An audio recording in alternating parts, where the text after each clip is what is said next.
And now the last part of the tour begins. León to Santiago de Compostela.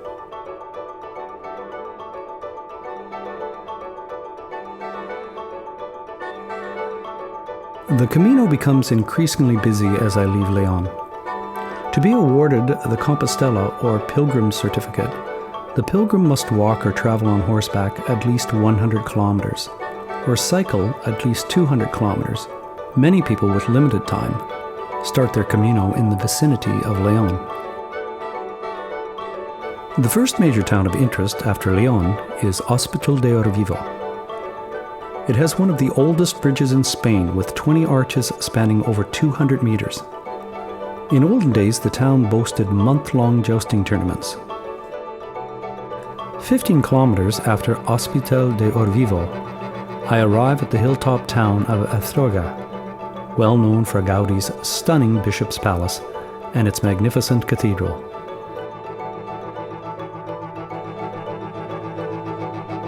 For those who enjoy indulging in guilty pleasures, the town is also known for its chocolates and the light and buttery Mantecadas cakes, which can be purchased at many of the local shops. The town itself is an agreeable place, boasting an unusual football stadium, aka the Town Hall Plaza. Stick around long enough and the budding stars will be expelled, supplanted by local townsfolk socializing over late afternoon drinks. Time to search out a place to stay before I join them. Well, I've made it across the Mesa, or the Meseta, I'm not sure what I'm supposed to call it.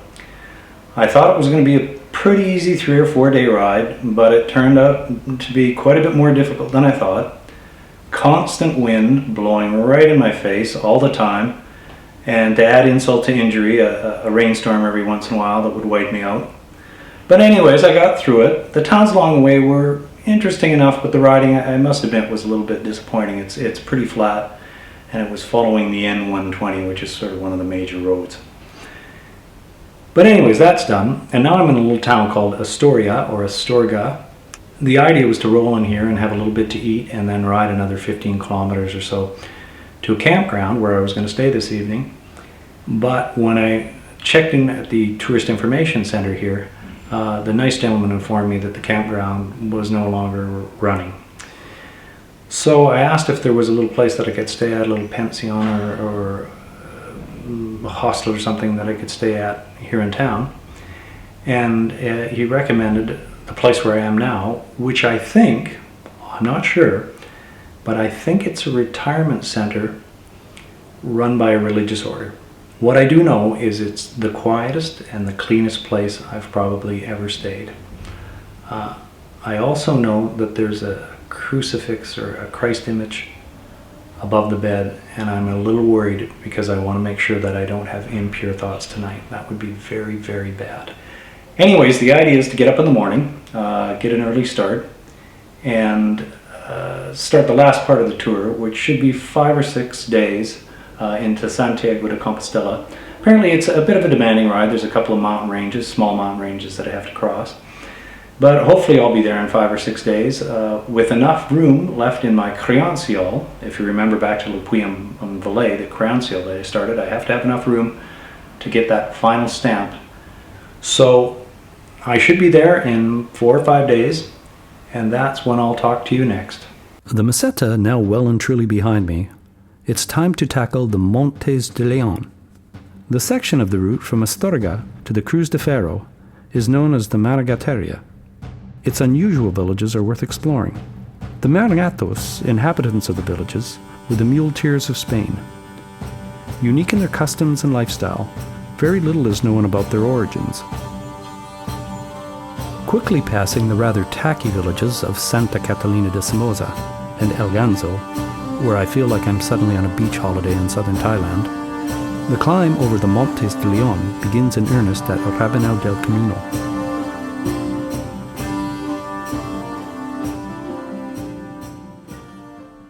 Just before the summit of the climb, I come to the Cruz de Ferro, the Iron Cross. The site consists of a small chapel and a wooden pole about 5 meters high, surmounted by an iron cross, a replica of the original currently housed in the Museo de los Caminos in Astorga.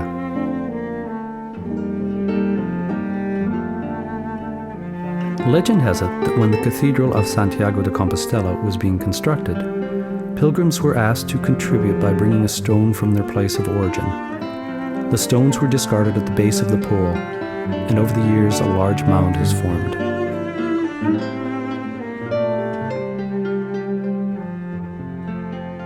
This mound of stones has become a place of great significance for many pilgrims. The ritual of casting aside the stone has come to symbolize the unburdening of physical, emotional, or spiritual baggage. A rebirth as such. And here I am without a stone. Apparently one of the signs at the site recommends that the size of the stone should be proportionate to the amount of your sins. I would have had to pack a boulder with me on my bike.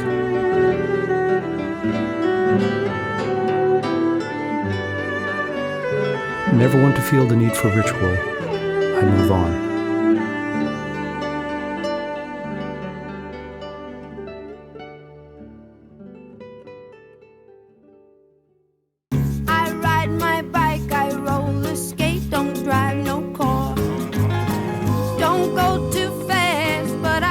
A brief push to the summit, and the road now descends rapidly to the lovely town of Molina Seca with its wonderful swimming hole, frosty cold beer, a newly opened albergue, a synchronized roller team to entertain me during the evening's meal. I think that we should get together and try them out, you see.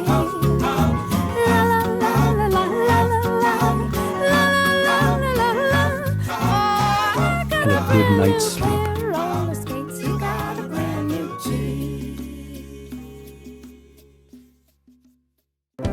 Just past Molina Seca is the larger industrial town of Ponferrada, its major attraction being the castle of the Knights Templar. The Knights Templar was a military religious order that was tasked with two objectives: protecting pilgrims on their journey to holy places and ensuring that small sleeping children were properly equipped with bicycle helmets. After a quick stop in Cacabelos for a credencial stamp at the Church of All Things Tacky, I once again plunge into wine country. The star of the show this time is the fairly obscure Mencia grape, which covers about 2/3 of the relatively new wine appellation of Bierzo. Deciding to make it an early day, I stop in the attractive little town of Villafranca del Bierzo and check in at the lovely Albergue Leo. I belly up to the bar and am schooled in the local wine by the delightful proprietors Angela and Maria.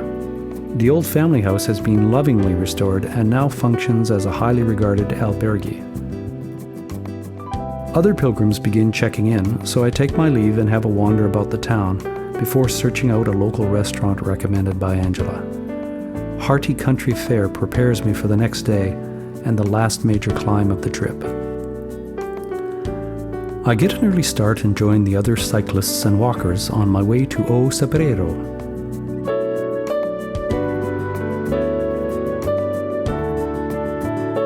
The route passes through a series of small mountain villages before reaching the summit at an altitude of 1,300 meters.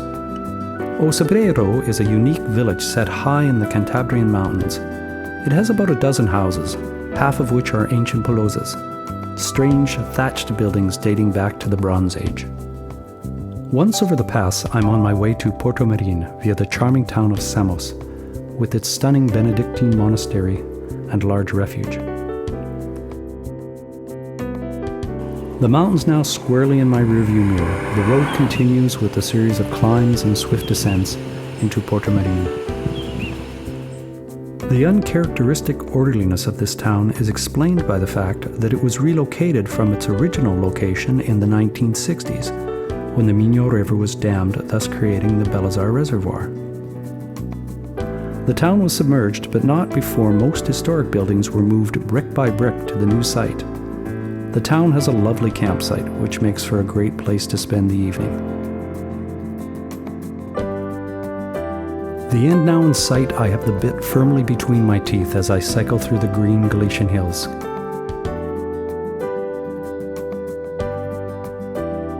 I skip Labacoja, where pilgrims of old would stop and out of respect for the apostle, wash their private parts and clean all the dirt from their bodies before entering the holy city. I fear that my private parts, after a few weeks on the bicycle, are beyond redemption. Finally, I catch a glimpse of Santiago de Compostela, which Monk Bicot described as the most excellent city of the Apostle, complete with all delights, having in its care the valuable body of St. James, on account of which it is recognized as the luckiest and noblest city in all Spain.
After weeks on the road or trail, many find the arrival in Santiago de Compostela anticlimactic. One can be forgiven for this initial sense of disappointment, given the crowds and the city's overly touristic nature. But there's much more to the city than initially meets the eye. It's time to explore, but first things first. I start with a quick trip down to the Pilgrims office to wait in line with a score or two of my new best friends. I need to get the final stamp in my crédential and pick up my Compostela. Done. Santiago de Compostela is a big place, unlike the majority of towns and villages along the Camino. It's a working city, not immune to the hustle and bustle that is a trademark of modernity.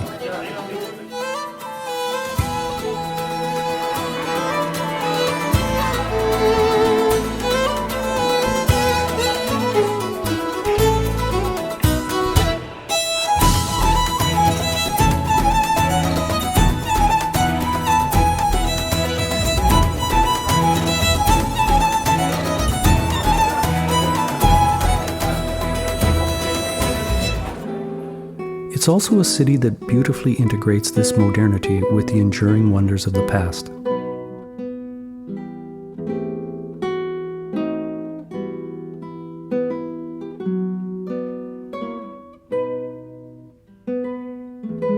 Santiago was, and remains, a great center of learning, scholarship, and the arts. A byproduct of this legacy is the incredible quality of the city's many buskers. Santiago de Compostela is ultimately a very livable town. An afternoon stroll in the Carbonera de Santa Susana, the lovely park situated just beyond where the new and old town meet, confirms this. The park is also the best place to get a spectacular view of the ancient quarter. Inevitably, one is drawn to the Cathedral, the supposed resting place of St. James, and to the daily Pilgrims Mass, in which the Botafumeiro, the cathedral's famous thurible, is filled with incense and swung through the air, emitting a sweet-smelling smoke.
Well, I'm sitting here in Santiago de Compostela with a new friend of mine. I was just showing him my credencial and all the stamps, but he doesn't seem all that impressed. He's probably seen a few hundred of these. I finished the trip, pilgrimage. Was it a pilgrimage or just a ride on a bike? I don't know. Did I have moments of feeling like I was unburdening myself of transcendence or transformation? I'm not sure. But as Martin Sheen, the Hollywood actor who starred in The Way, which was about the Camino, he said, you know, sometimes you don't understand or realize those moments until after the fact. So, we'll see. Until then, just a few thoughts about the trip. Ladies and gentlemen, wear sunscreen. The long-term benefits of sunscreen have been proved by scientists, whereas the rest of my advice has no basis more reliable than my own meandering experience. I will dispense this advice now. The joy created from forward motion is undeniable. When touring, keep your tires properly inflated, your chain lubricated, your thoughts light, and your bike lighter. And never ever carry a tripod, slider, 3-axis gimbal, multiple lenses, and assorted accessories.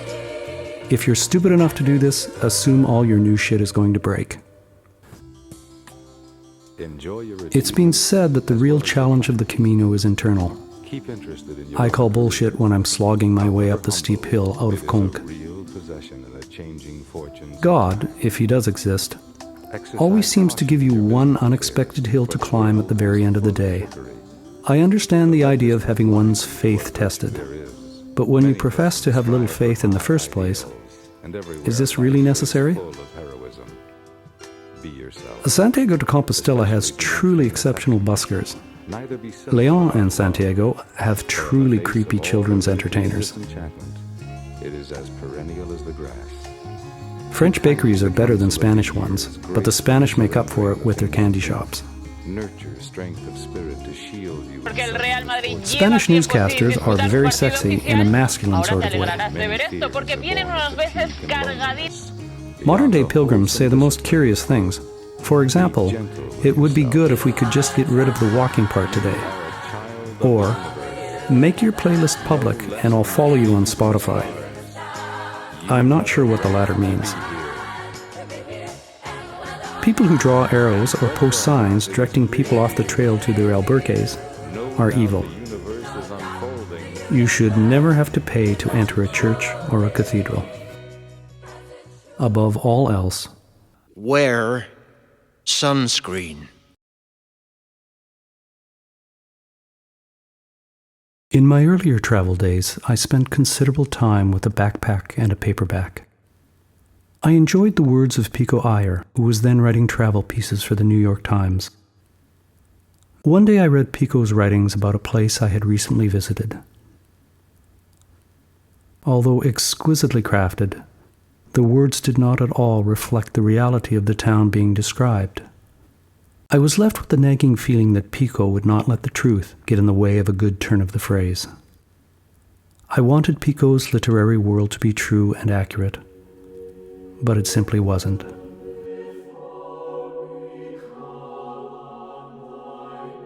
For me, religion is like that. I would love the words to be true, but they aren't. I would love to be able to embrace the faith, but I can't.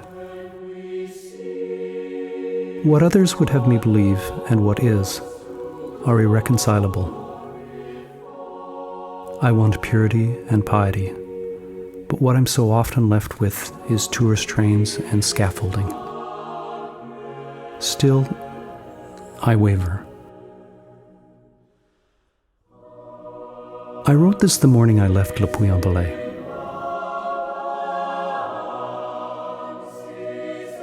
The organist is pulling out all of the stops, perhaps inspired by the smell that perfumes the cathedral's interior. I've spent the last 40 minutes listening to the Mass in a foreign language, understanding few of the words and none of the meaning. Ironically, the same can be said when I have the occasion to listen to the Mass in my mother tongue. A heathen's life. Still, there is comfort in the congregation, even when one doesn't share the faith.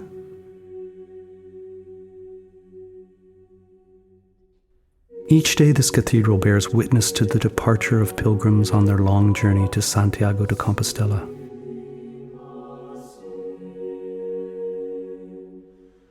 Some walk in pursuit of spiritual enlightenment. Some walk as a display of piety. Some walk for reasons best left unstated. They walk.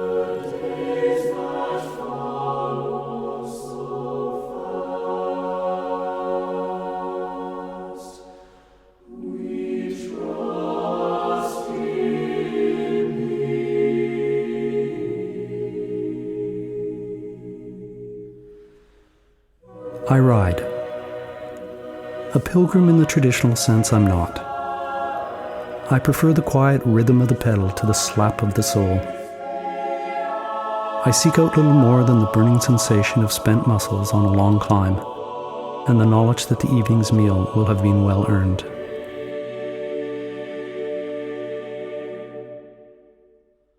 But if by chance an insight or two interrupts the path of the pedal, disrupts the exhaustion of the long climb or the wingless descent, I'll have time to listen. Perhaps this is the true beauty of the Camino.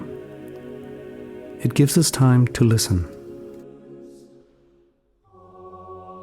And it is that which we choose to hear or to ignore that redefines and possibly transforms us.